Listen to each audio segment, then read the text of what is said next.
पनवेल पोलिसांनी 18 auto rickshaw चोरणाऱ्या सराईत गुन्हेगाराला ठोकल्या बेड्या। पनवेल पोलिसांनी मोठी कारवाई करत 18 ऑटो रिक्षा चोरणाऱ्या सराईत गुन्हेगाराला अटक केली आहे। त्याच्याकडून चोरीच्या 17 ऑटो रिक्षा जप्त करण्यात आल्या असून शहरात वाहन चोरीच्या वाढत्या घटना लक्षात घेता पोलिसांनी ही कारवाई केली आहे।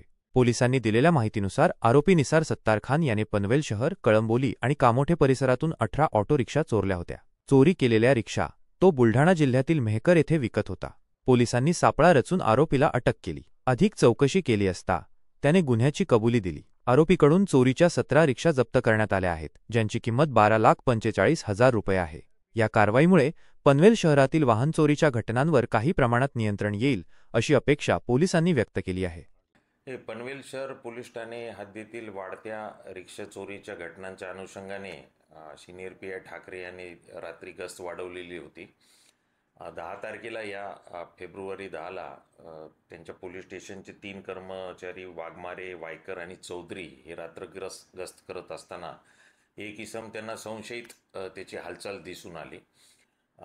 तेव्हा त्याच्याकडे त्यांनी चौकशी केली तर त्याचं नाव निसार सत्तार खान असं आढळलं। तो बुलढाण्याचा मेहकर इथला राहणार असल्यास त्यांनी सांगितलं आणि पोलिसांना अधिक संशय आला असता कसून त्याच्याकडे तपास केला तेव्हा त्यांनी एक रिक्षा चोरल्याचं सांगितलं।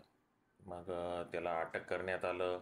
पुन्हा इंट्रोगेशन पनवेल शहर पोलिसांनी केलं तर त्यांनी पनवेल शहर पोलीस स्टेशनच्या हद्दीतून 10 रिक्षा, कळंबोली पोलीस स्टेशनच्या हद्दीतून 4, कामोठे पोलीस स्टेशनच्या हद्दीतून 3 अशा 17 रिक्षा चोरल्याचं कबूल केलं। म्हणजे एका या सराईत चोराला पनवेल शहर पोलिसांनी रात्र गस्तीच्या वेळी ताब्यात घेतल्यामुळे 17 गुन्हे उघडकीस आले। आणखी एक रिक्षा मिळाली त्याच्याकडे, पण त्याचं नंबर व्हेरीफाय करून ती कुठून चोरली याची खात्री करून पुढील कारवाई करण्यात येत आहे।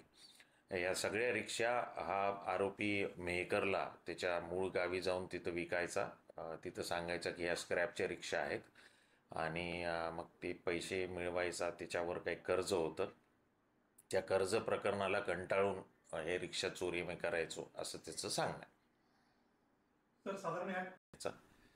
त्याला जुगाराचाही नाद होता, त्या भानगडीत त्यांनी कर्ज घेतलं आणि त्याचा शॉर्टकट हा सोपा पैसे कमवण्याचा मार्ग म्हणून। म्हणजे याला जर अटक केली नसती तर हा प्रकार पुढेही चालू राहिला असता। तो एकटाच गाड्या चोरायचा आणि एकटाच चालवत तो तिकडे न्यायचा आणि मेहकर बुलढाण्यावाले त्याला दावाही समजायचे, त्यामुळे त्याच्या याच्यावर तो नोटरीचा कागद तयार करायचा की ही मी स्क्रॅपमधून आणली, समोरच्याला तो विकायचा। नाही, अटक इथंच केली ना, रात्रगस्ती दरम्यानच अटक केली। मग त्याला घेऊन गेले तिकडे आणि मग त्यांनी कोणाकोणाला विकली, मग तिथून त्या ताब्यात घेतल्या रिक्षा। आता ह्या रिक्षा आपण बाकी कागदोपत्री कारवाई पूर्ण करून मूळ मालकालाही देणार आहे लवकरात लवकर, जेणेकरून सगळे ते मालक रिक्षा चालक गरीब व्यावसायिक आहेत त्यांनाही त्याच्यातून रिलीफ मिळेल आणि आपल्या इथल्या रिक्षा चोरी पण थांबतील।